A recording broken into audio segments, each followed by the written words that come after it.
In the forgotten corner of the world, where mountains embrace the sky and dusty roads barely know the passage of time, something happened that even the most skeptical could not ignore. It was in a small village in southern Europe, where there is barely any electricity and life still goes by to the rhythm of the church bells, that a statue of the Virgin Mary, humbly placed in the village chapel, began to weep. But they weren't tears of water.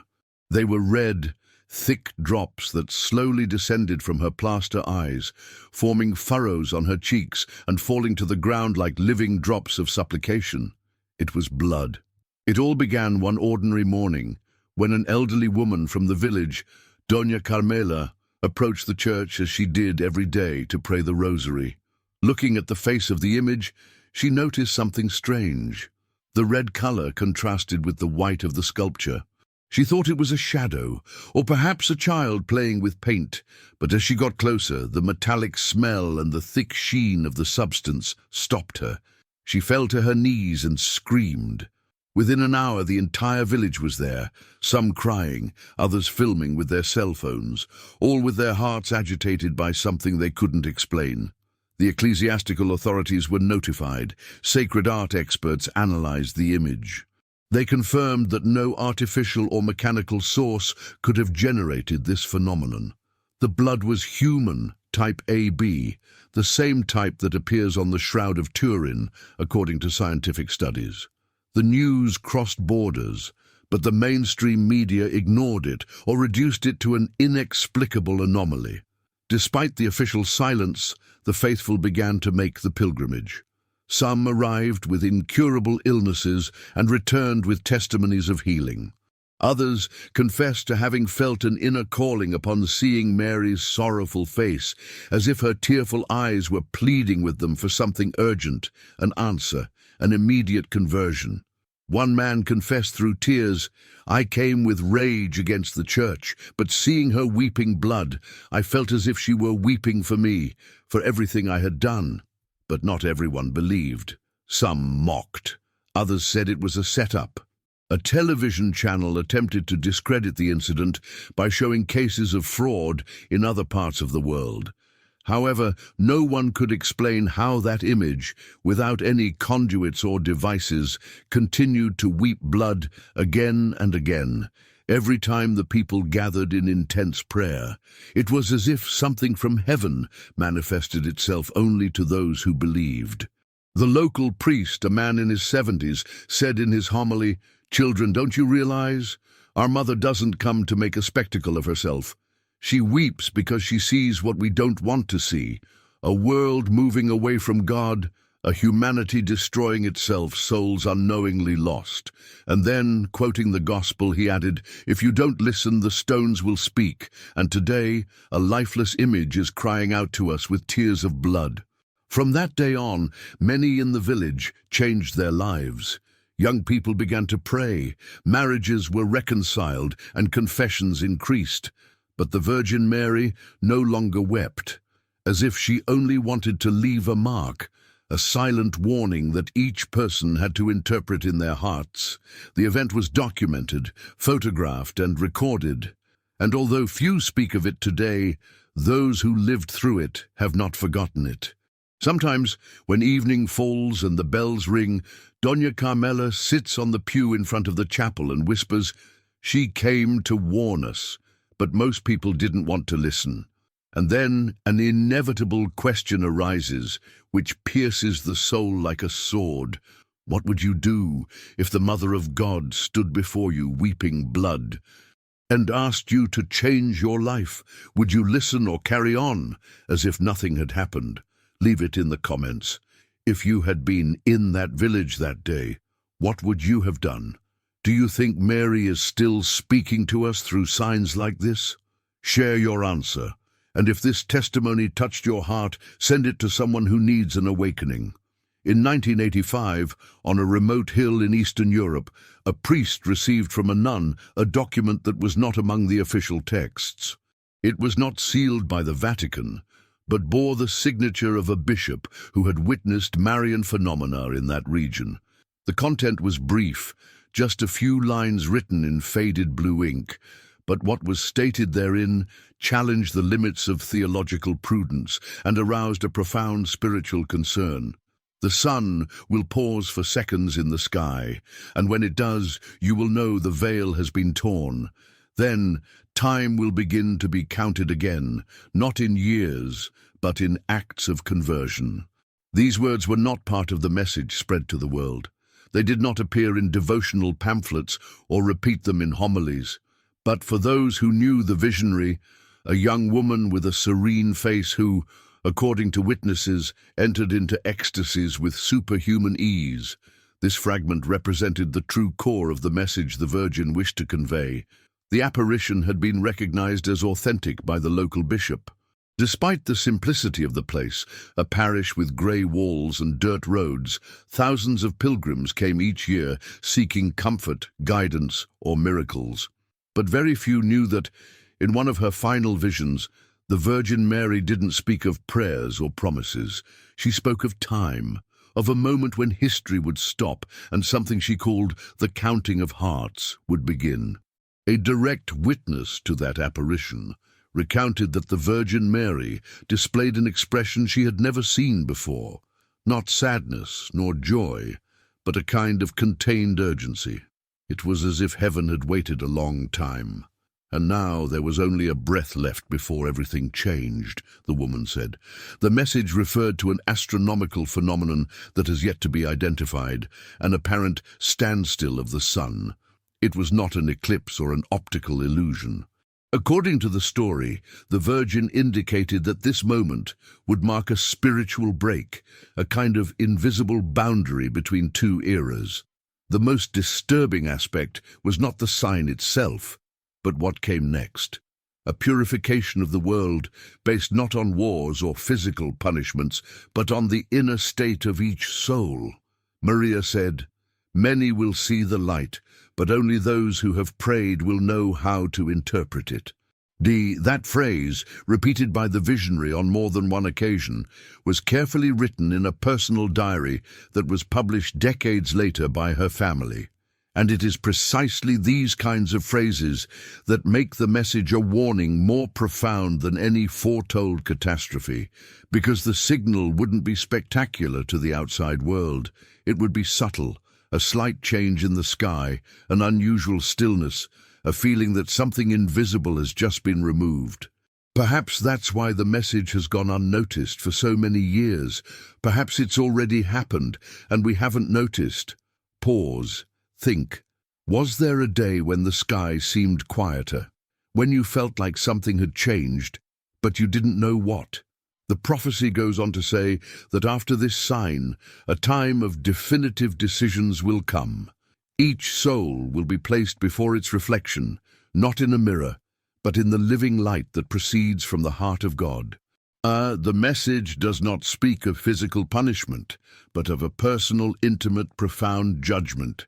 It is also mentioned that this global event will not be televised, will not go viral on social media, or be the subject of theories.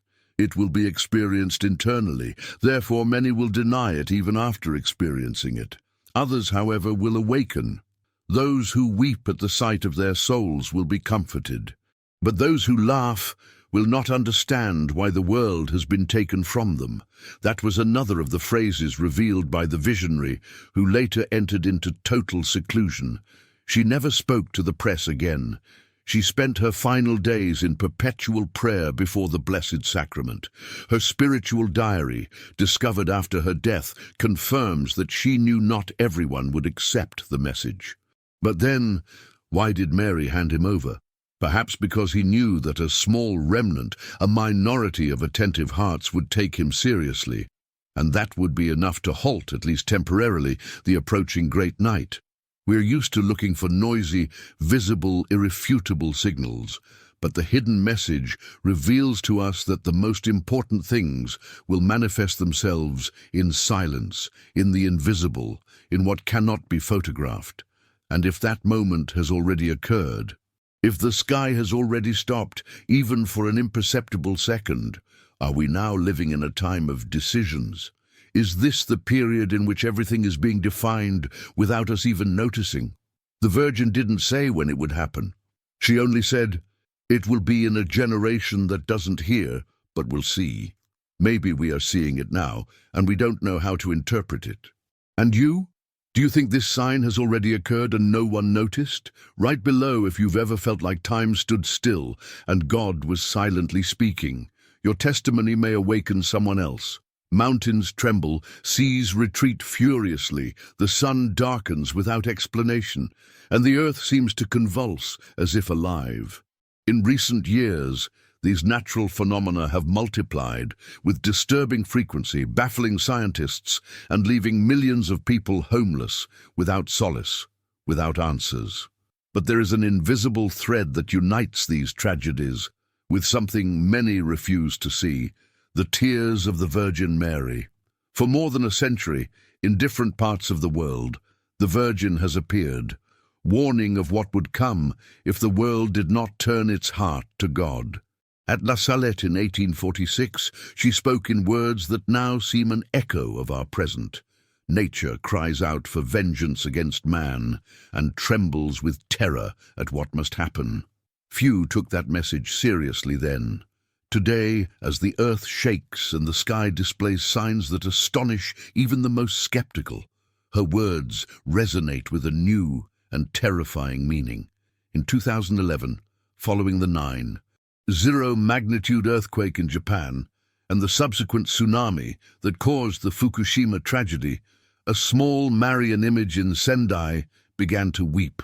Some believed it was a pious coincidence, but then records were found of an unofficial apparition in the 1990s in that same region, where a visionary reported that the sea would enter the land and everything would be covered by the tears of the sky.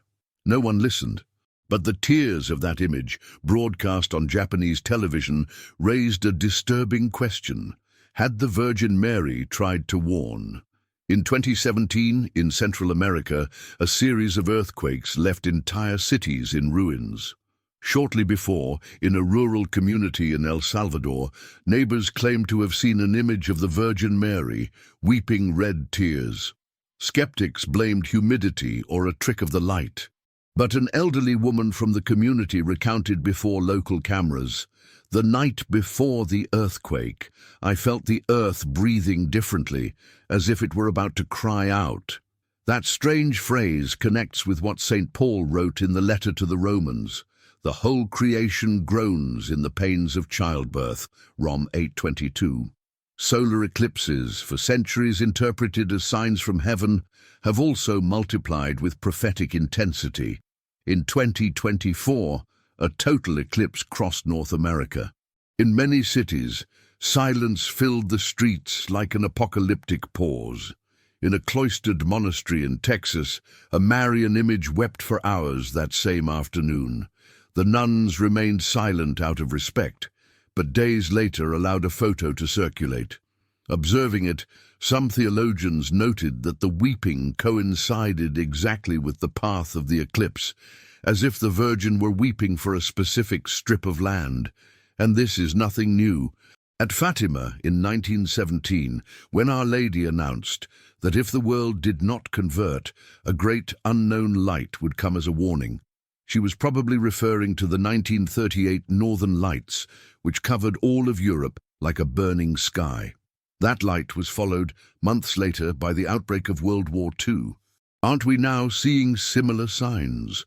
Forest fires that turn the sky red, solar storms that threaten global communications, earthquakes in unthinkable places, and a planet that seems no longer able to bear the weight of so much sin. Even animals have displayed abnormal behavior before some tragedies: birds circling, fish surfacing, dogs fleeing without explanation. In the Holy Scriptures, the earth is not seen as an inert mass, but as a living creation that responds to God. In the book of Revelation, a great earthquake is mentioned accompanying the opening of the seals. What if they have already begun to be opened? Many will think this is mere interpretation, but the maps don't lie. In the last 10 years, more than 3,000 earthquakes measuring greater than 6 on the Richter scale have been recorded. The Pacific coasts have been particularly shaken: Chile, Japan, the Philippines, Mexico, and Indonesia. Curiously, several of these countries have also been the scene of Marian apparitions, or images that shed tears. One particular image, in the city of Naju, South Korea, began to weep before a powerful typhoon devastated much of the country. Visionary Julia Kim claimed to have received a revelation: heaven is giving earth its final call. And the most disturbing thing is that this phrase is repeated almost identically in other unconnected apparitions, as if the same invisible voice were speaking from different places on the planet. Can we continue to ignore these parallels? Could it be that creation itself is crying out for justice? Our Lady, as a mother, weeps not only for lost souls, but also for what man has done to God's work. In many apparitions, she speaks of environmental destruction as a direct offense to the Creator. Man has polluted the river of grace, she said in an apparition in Latin America in the 1990s. And today, rivers literally bleed with pollution, while millions suffer the consequences of human selfishness. We are facing a decisive moment in history. It's no longer just about religious signs, but about physical phenomena that impact our daily lives. But heaven had already spoken. The Virgin had already wept, and she still does. And you? Have you ever felt like the earth has spoken to you? Do you think natural disasters are simple coincidences or messages urging us to change? Comment below what you think. And if you've ever seen an inexplicable sign from nature, share it so others can open their eyes too. On certain nights, the world seems darker than usual. It's not because of the lack of moon or the thickness of the clouds, but because of something deeper. An absence of innocence, a dense silence that envelops humanity when the cries of the most vulnerable go unheard. It is in that silence that many claim to have felt, seen, or even heard the Virgin Mary weeping. But these aren't just any tears.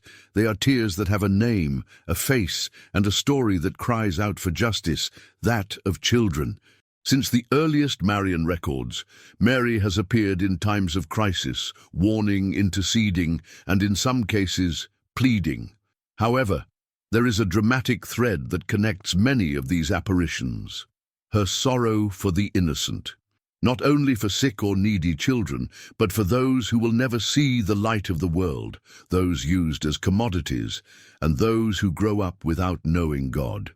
One of the most moving cases occurred in Kibeho, Rwanda in 1981. There, Our Lady appeared to a group of teenagers and showed them visions of a future bloodbath. But the most disturbing thing was when, according to witness accounts, she wept before them for the children. "Those who will suffer the most will be the little ones who have no voice," she said in the local language. The tears fell, according to those present, like an echo of the suffering that was already brewing. Just over a decade later, Rwanda would be the scene of one of the cruelest genocides of the 20th century, with thousands of children among the victims. In Akita, Japan, in 1973, another shocking phenomenon was documented. A wooden statue of the Virgin Mary wept 101 times. Analysis by scientists confirmed that the liquid flowing from its eyes was, in fact, human tears. Among the messages received by Sister Agnes Sasagawa, there is one particularly chilling one. Sin has multiplied more than ever, and innocent souls are being sacrificed as if they had no value. The word innocent resonates strongly among those who study these apparitions, and many associate it with unborn children, victims of abortion, and the millions of minors trapped in networks of trafficking and injustice. In Latin America, several recent cases have caused a stir. In a small town in Mexico, a Marian image began to weep days after a child trafficking ring was discovered in the region. Bewildered, the faithful began to pray in front of the image without ceasing. A local priest, with tears in his eyes, said in a homily, "The Virgin does not weep for herself. She weeps for those who are torn from the womb, for those who are sold, for those who will never have a childhood. When we examine these accounts, a pattern emerges. Our Lady doesn't just warn of war, punishment, or apostasy. Her deepest pain seems linked to the destruction of innocence. In an unapproved private apparition widely circulated in devotional circles, Mary reportedly said, "When a nation kills its children, it digs its own grave." This message, repeated in different forms by contemporary seers and mystics, points to a deep spiritual wound that many prefer to ignore. A shocking detail that appears in various mystical accounts is that during some manifestations, the Virgin Mary weeps not simply with water, but with tears of blood. In a chapel in the Philippines in 2018, a small statue of Mary was seen by dozens of people with blood pouring from its eyes. The local bishop later called for caution and investigation, but many who witnessed the phenomenon stated that the statue began bleeding after Mass for aborted children. "It was as if she herself had felt each dismembered body," commented a mother present at the church. Science can attempt to explain physical phenomena, but it cannot silence the inner cry these manifestations provoke. What if they weren't just symbols? What if every bleeding tear were the reflection of a heavenly cry for justice? As the decades pass, the number of apparitions where the central message revolves around children increases. This is not only about abortion, but also about spiritual abandonment. In many families, children no longer know how to pray, are not taught to distinguish between good and evil, and grow up immersed in a culture where everything is relative. Mary, as mother, seems to be pleading that we not forget them. In the words of St. Teresa of Calcutta, the greatest destroyer of peace today is abortion, because it is a direct war, a direct killing, murder by the mother herself. Could this be one of the causes of heavenly weeping? Meanwhile, the world goes on. Markets open, social media spins, news reports continue, and the Virgin continues to weep. She weeps in silence. She cries out with tears. She pleads with signs. She doesn't seek prominence or empty veneration. Her cry is one: save the innocent. And what about us? Will we continue to ignore that cry that doesn't sound in the squares, but resonates in the altars? How many more tears must fall before something within us awakens? What if those tears were the last warning before the final silence? Comment below. Why do you think the world no longer hears the Virgin's cries? Have you ever felt that she suffers for today's children? Leave your thoughts and write a prayer for the innocent. Your message can awaken a dormant conscience. In some of the most striking Marian apparitions approved by the Church, a pattern is hidden that many have overlooked. A heavenly calendar loaded with symbolic dates, liturgical events, and signs that seem to mark a countdown. These are not vague predictions or generalities, but a coded language from heaven that points to specific days, marked years, and moments that, when intersected with sacred scripture, seem to reveal a spiritual timeline unfolding before our eyes. Let's take 1917, for example, when the Virgin Mary appeared at Fatima. Why that year? It wasn't a random choice. It was the same year the Russian Revolution broke out. An event that would give rise to a century of religious persecution, institutionalized atheism, and wars that the Virgin herself had prophesied. Furthermore, the apparitions began on May 13th, the day the Church celebrates Our Lady of the Rosary of Fatima, and culminated on October 13th with the great miracle of the sun. Was it a coincidence that everything began and ended on liturgically significant dates? At La Salette, Our Lady speaks of the end of times and mentions years and periods that will witness great changes. Although the full message was kept secret for decades, scholars who have accessed portions of the text have seen veiled references to specific centuries, fallen kings, and even the papacy in crisis. A careful reading of these texts alongside subsequent historical events generates a striking interweaving of points. But the most astonishing aspect is not what has already happened, but what is yet to come, according to that same prophetic line. In Akita, Japan, the Virgin Mary speaks of a punishment that could come if humanity does not repent. The date of October 13th appears again as the key day of the final warning. It is the same day that commemorates the miracle of the sun at Fatima. Coincidence? Or is it that heaven marks the days of its intervention with repetitive precision for those who know how to look? Many saints and mystics spoke of a time called the final week. Saint Faustina Kowalska, for example, received revelations in which Jesus spoke of a short time before the judgment, and Christ himself used the expression 3 days of darkness in numerous private revelations recorded by various visionaries. Some interpret these signs as a symbolic week, 6 days representing centuries of history, followed by a Saturday of purification and a Sunday of spiritual resurrection for humanity. Would we then be on the Good Friday of the world? Or perhaps we have already entered the Sabbath of silence before the light. It is important to note that several apparitions indicate liturgical dates as prophetic markers. The Feast of the Annunciation, for example, appears linked to the beginning of great messages. Corpus Christi, associated with Eucharistic miracles in times of apostasy, and Pentecost, mentioned as a possible time of the outpouring of the Spirit in future prophecies. Each of these dates, far from being mere traditions, seems to have been chosen by heaven as spiritual anchors of announced events. There are more recent apparitions, such as in San Nicolas, Argentina, where the Virgin gives messages for consecutive years, and many of them coincide with specific Marian days. Some of these dates involve calls to penance, others warn of geopolitical events. When these messages are organized into a timeline, the pattern repeats itself. Heaven speaks with dates.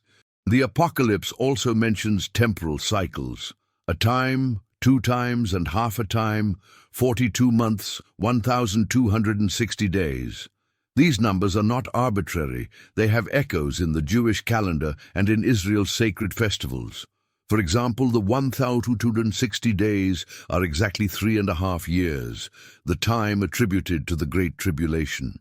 Could it be that what was foretold in the Scriptures is finding its prophetic reflection in the Marian apparitions?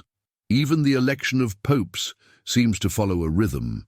Some theologians have suggested that the pontificate of John Paul II, which began in the year of the third secret of Fatima and ended shortly after its disclosure, is laden with eschatological significance. Benedict XVI himself, in an interview, stated that the prophecy of Fatima is slowly being fulfilled. And now, under the pontificate of Pope Francis, many of these dates are once again gaining meaning. But there is more. A group of scholars studying the Marian liturgical calendar has found an intriguing correlation between the dates of certain earthquakes, wars, and astronomical phenomena, and the days on which the Virgin gave key messages in well-known apparitions. For example, the 2017 total solar eclipse that crossed the United States from one end to the other occurred exactly 100 years after the miracle of the sun at Fatima. Some have seen the event as a national warning sign, and the next total eclipse, expected to cross North America again, will occur exactly 7 years later, in 2024, forming an X over the territory. What does this tell us? Heaven seems to be signaling, not only with words, but with time itself.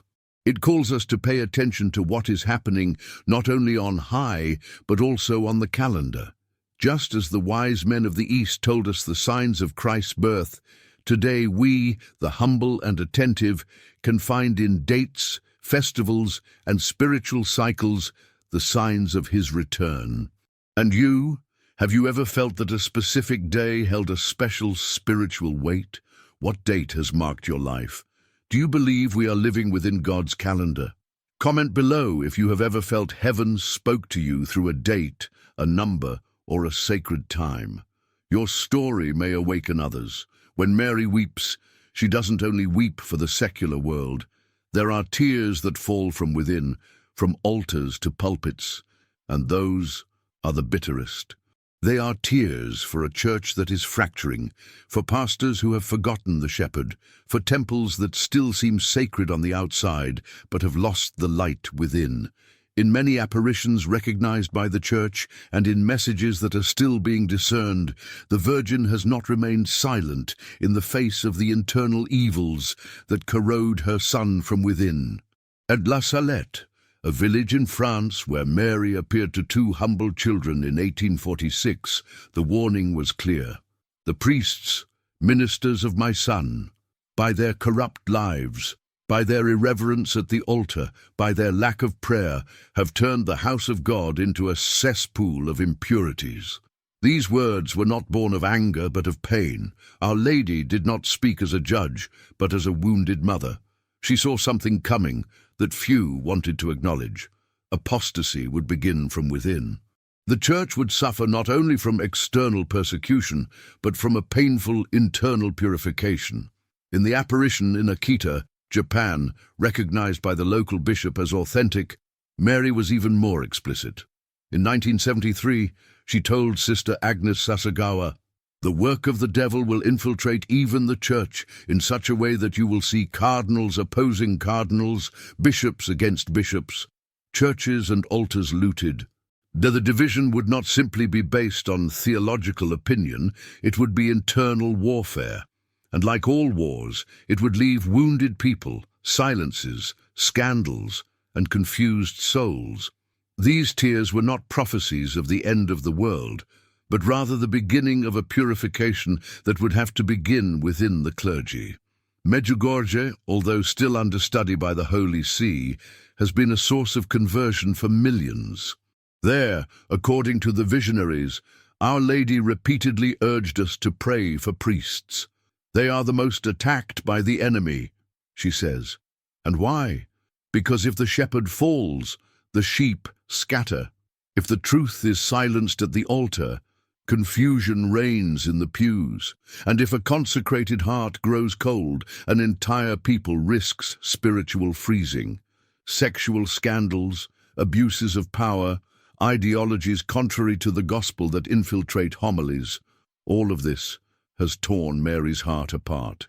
Not because she wants to destroy the church, but because she wants to save it from within. She doesn't point fingers with contempt, but weeps with compassion. But she doesn't remain silent, because true love corrects, alerts, and calls to repentance, and often she does so through tears. Today we see empty churches not only because of secularization, but because of the lack of a coherent witness from within. There are temples where the worship of the Blessed Sacrament is no longer the focus, but rather personal prestige, where morality adapted to the world is preached instead of the eternal gospel, where people are afraid to speak of sin, but relativism is celebrated as if it were a virtue. The Virgin sees this, and she weeps, not because she hates her pastors, but because she still loves them. But these tears are also a call.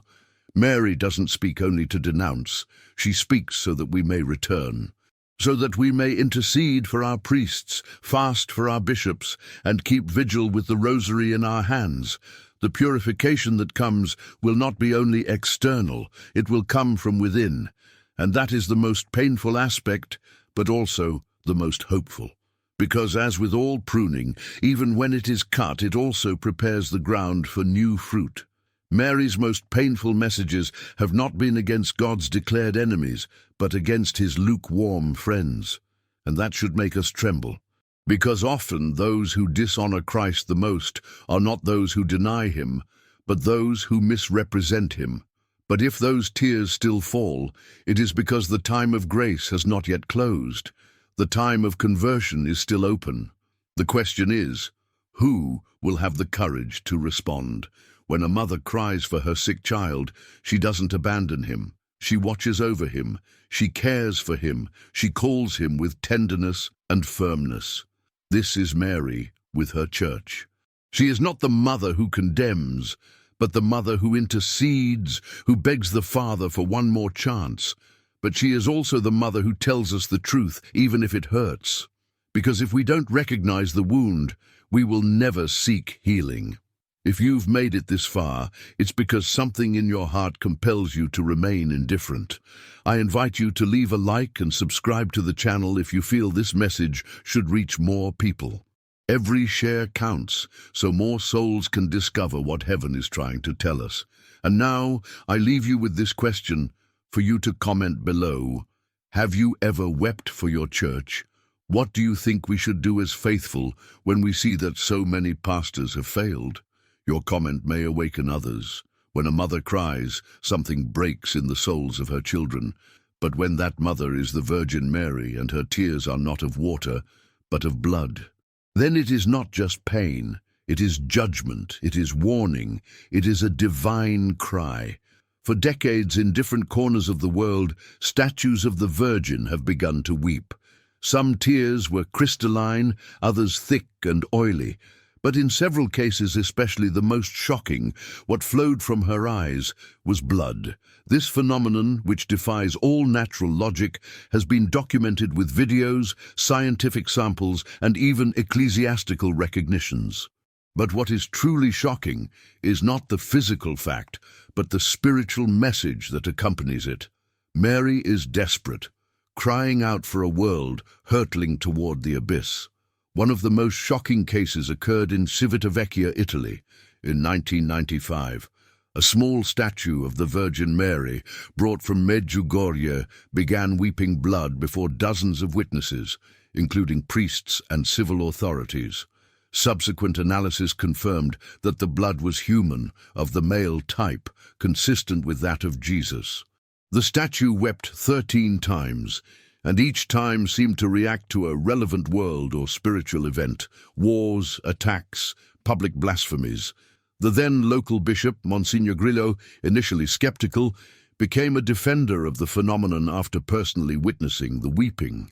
The church did not officially comment, but silence also communicates there is respect and also fear. Other similar cases have multiplied in Argentina, Nicaragua, South Korea, and Syria.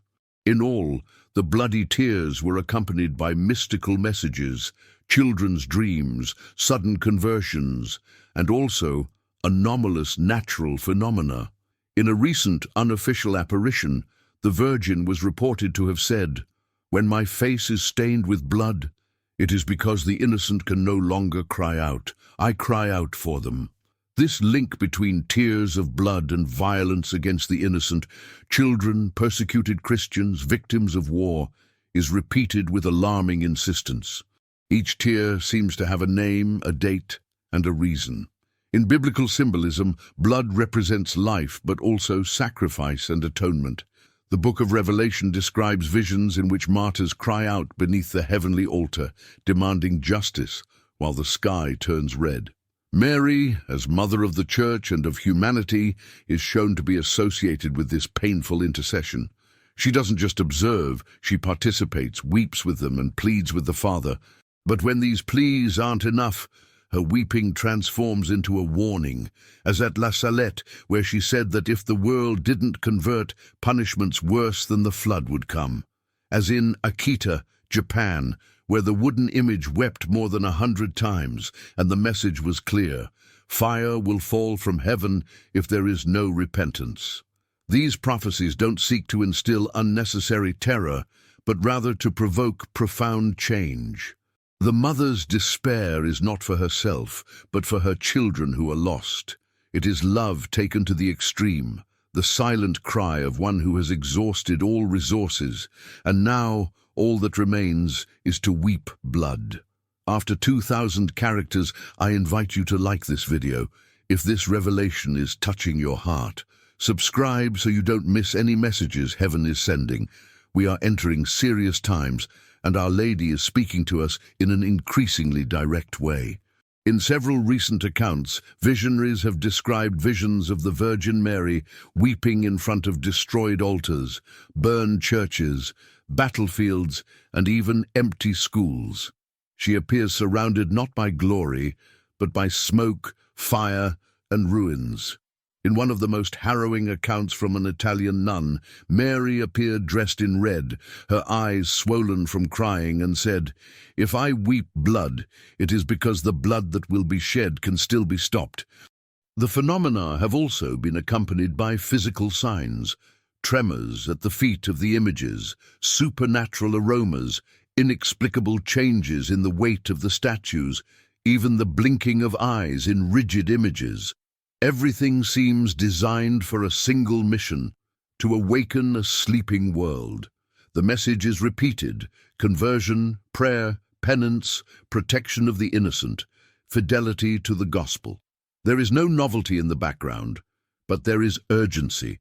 A priest who investigated one of the cases stated, "I don't care if the image cries for natural or supernatural reasons. What matters is that the people are awakening, and that is miracle enough." Indeed, every tear shed has led to conversions, family reconciliations, and the return of prodigal sons. But it has also generated mockery, contempt, and neglect. And when the Virgin cries and is not heard, the next step has always been painful for the world. Therefore, every time a new case of tears of blood is confirmed, we should tremble, not because it's a spectacle, but because it's an announcement. And this announcement has consequences. This isn't about superstition or sensationalism. It's about reading the signs of the times with spiritual eyes. If a mother cries blood, shouldn't we stop everything and listen? Now tell me in the comments, what do you think these tears of blood mean? Could it be that heaven has cried out enough and now it's our turn to respond? Your testimony may awaken others. Write, "I hear the cry of heaven," if you feel this message is for you. There are moments when the human soul is confronted with the eternal. This isn't a passing emotion nor a visual impression. It's something that breaks from within, that reorders life and marks an invisible line before and after. This has happened to ordinary people who, without seeking it, found themselves facing the inexplicable. Marian apparitions, weeping images, inner voices so deep they couldn't be ignored. Some will call it suggestion, others fanaticism. But for those who experienced it, it was the beginning of an irreversible transformation. This is the story of those who saw it and decided not to remain the same. In a small town in Mexico, a woman named Magdalena, a mother of 3, lived amid the chaos of a broken family. Her husband had abandoned her, and her days were reduced to survival. One afternoon, as she passed by a forgotten chapel, she saw several people gathered around a statue of the Virgin Mary. Curious, she approached. The image, according to the neighbors, had begun to weep. Magdalena didn't immediately see the tears, but something held her there. Minutes later, a trickle of liquid ran down the statue's face. Upon seeing it, something inside her broke. She fell to her knees and began to cry as she hadn't in years. That night she couldn't sleep. The next morning she returned, and from that day on, she never strayed from her faith. Her life took a turn. She forgave, regained her dignity, and rebuilt her family. Magdalena says it wasn't the image, but what heaven was shouting through her. "God saw me when I no longer wanted to be seen," she says.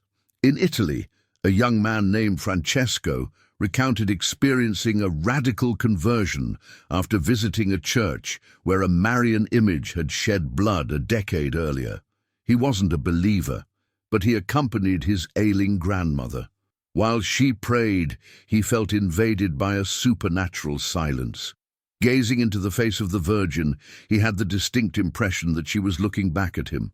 It wasn't a vision, but an inner certainty. He felt a sharp pain in his chest, as if his entire life were being shown to him in a flash. Upon leaving the church, he no longer smoked, used drugs, or sought distractions. "I felt there was a spiritual war going on and that my soul already had an owner, but I didn't know it." Today, he volunteers in rehabilitation centers and affirms that the day he looked at Mary, he was also looked at by God. Not all encounters are sweet. Some are urgent calls. In Colombia, a woman named Luisa, a successful executive, experienced a sudden apparition of the Virgin Mary while driving at night. She claims the luminous figure appeared in the middle of the road and made her slam on the brakes. No one else saw her. When she got out of the car, she heard inside her, "Time is short." For weeks, she thought she was going crazy, but the signs kept multiplying. She began to have dreams of destroyed cities, crosses shining in the sky, and children crying. Researching online, she came across church-approved apparitions that described similar messages. She sold part of her possessions, abandoned her career, and now helps homeless children. I didn't understand everything at the time, but I understood that I had to choose conversion or judgment. Some stories seemed too powerful to be believed.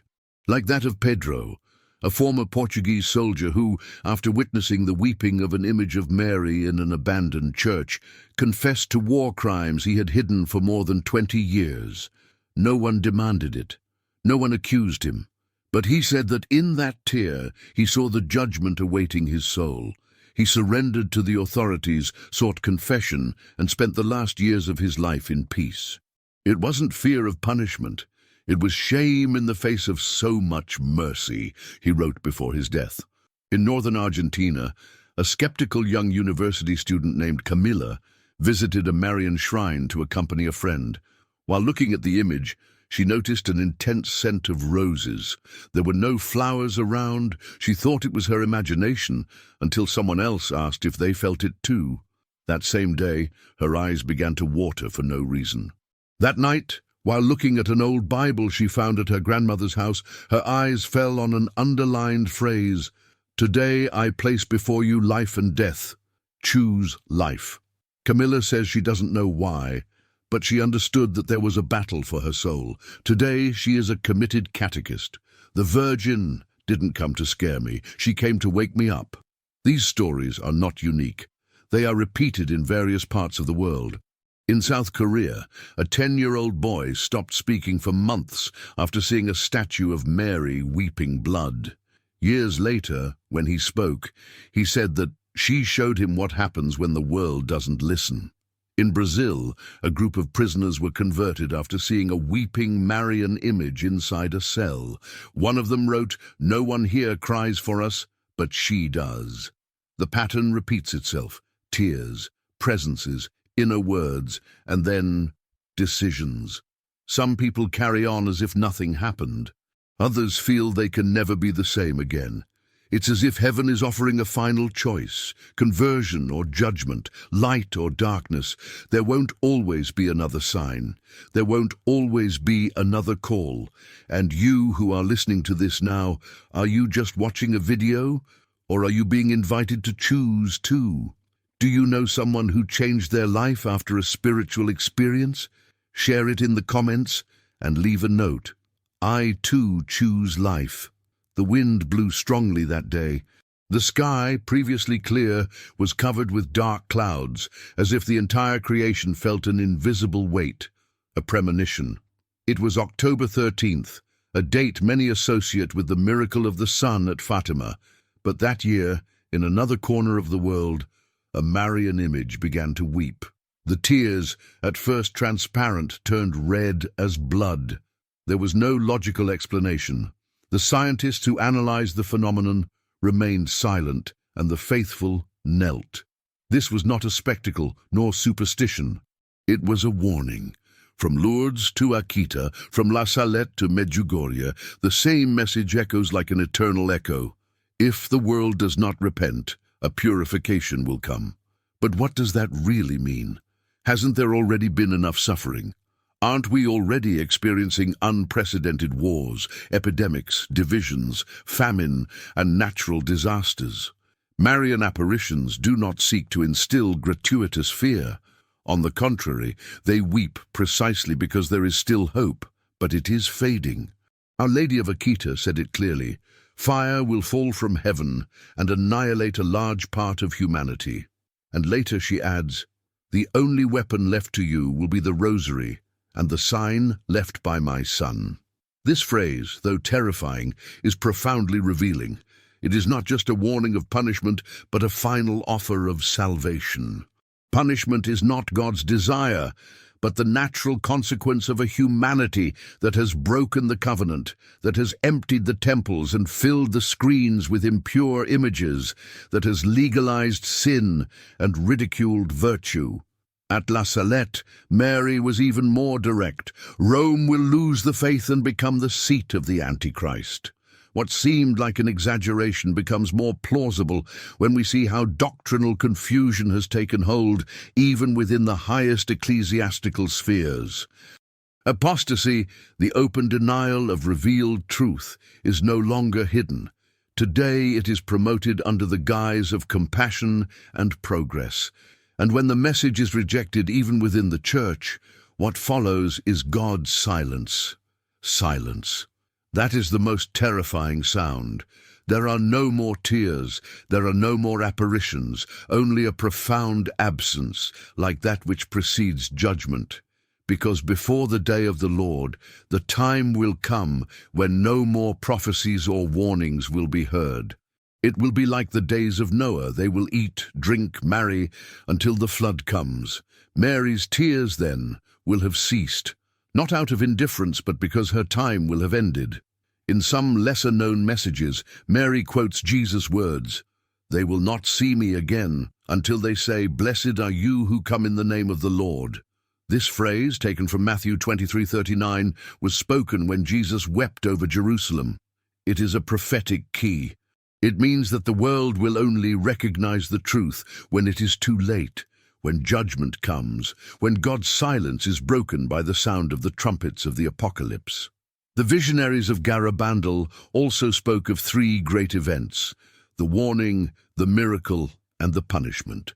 The warning would be a moment when every human being would see their soul as God sees it. A judgment in life, a shock to the conscience. Many would change, but others would harden their hearts even further. The miracle would be an act of heavenly love, a final light in the midst of darkness. But if there is no conversion after that, then the punishment would come, not as revenge, but as purification. One cannot speak about these issues without shuddering. But ignoring them is even worse. The signs are everywhere: moral collapse, unbridled violence, the deformation of innocence, the desecration of the sacred. And meanwhile, Marian tears, when they still appear, call out for change. But change doesn't come. The call is ignored, the message is mocked, the prophets are silenced, and then heaven withdraws.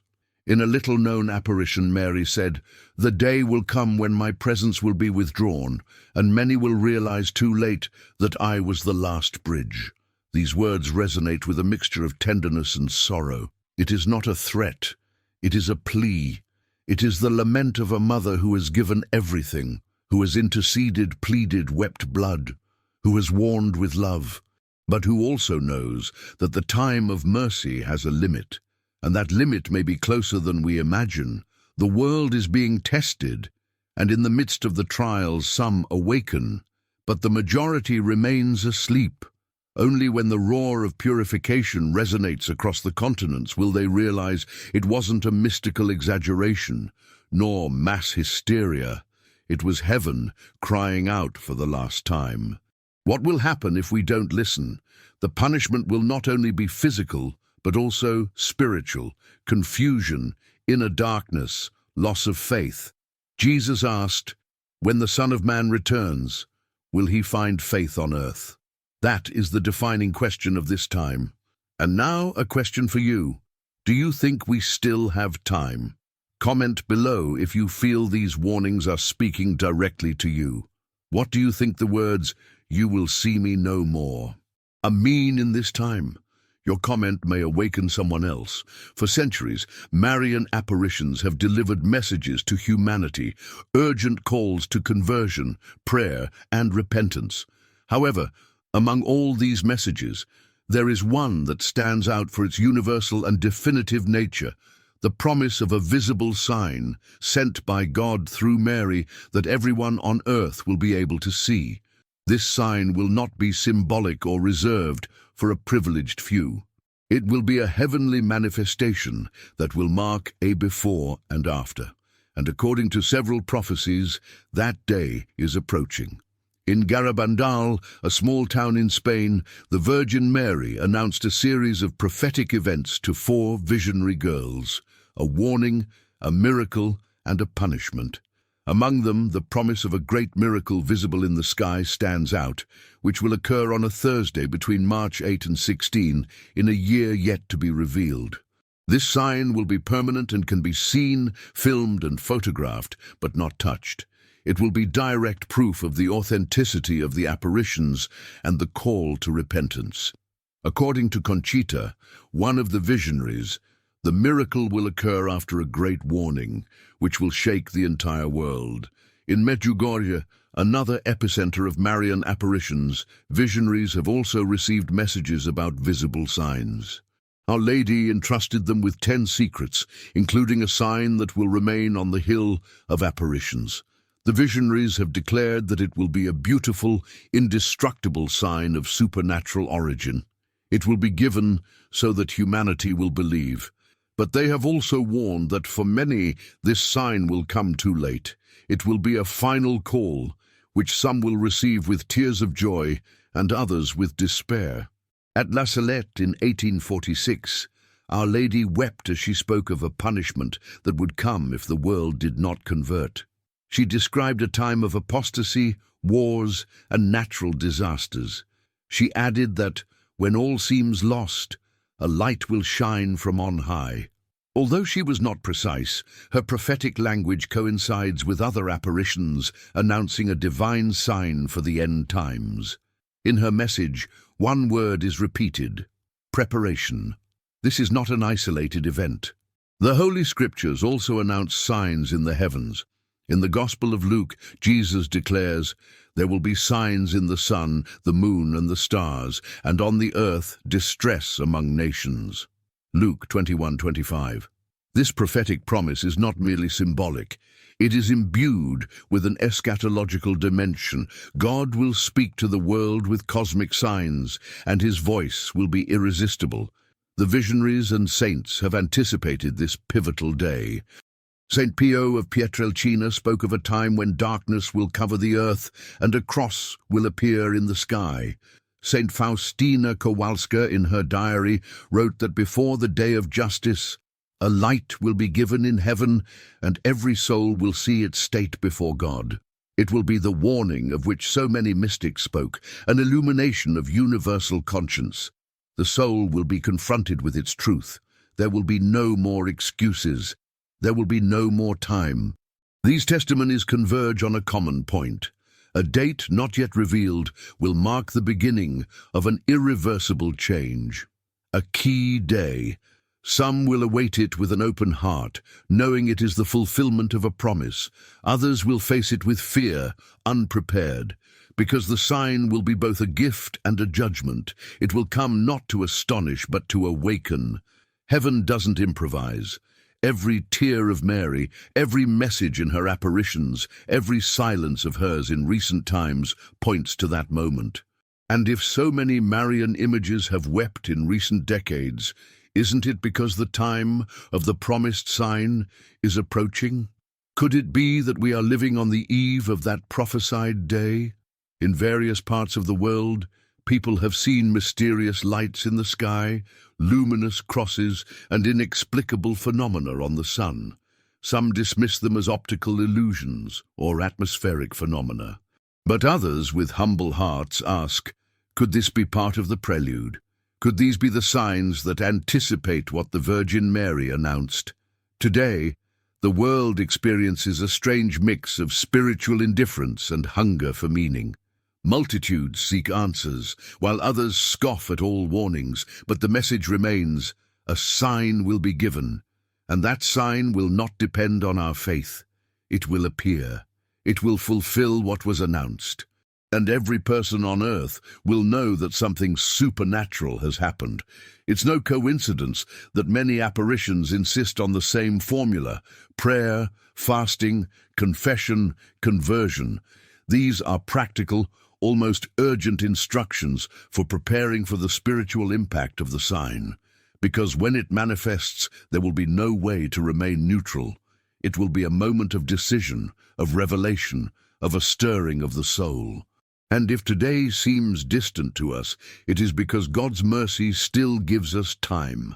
But the clock has not stopped, and heaven has already given too many warnings. Mary doesn't threaten, she pleads, but her plea grows ever firmer. The world does not change, she said at Fatima. Sin has reached its limit, she repeated at Akita, and the visionaries of Medjugorje insist, prepare yourselves, this is the time of grace. The signal will come, like an arrow from on high, like a silent judgment, like a mother who can no longer wait. The key day will be the great divide, not between nations nor religions, but between willing hearts and hardened hearts. And when heaven speaks, no newscast will be able to hide it. No argument will be able to silence it.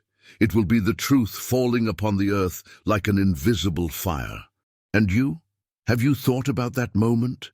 Have you reflected on how you would respond if the heavens opened today and the sign appeared before your eyes? With what expression would you receive it? With joy or with horror? And you, are you ready for that day? Right below, would you receive the sign with hope or with fear? What would you like to say to Mary if that day came today?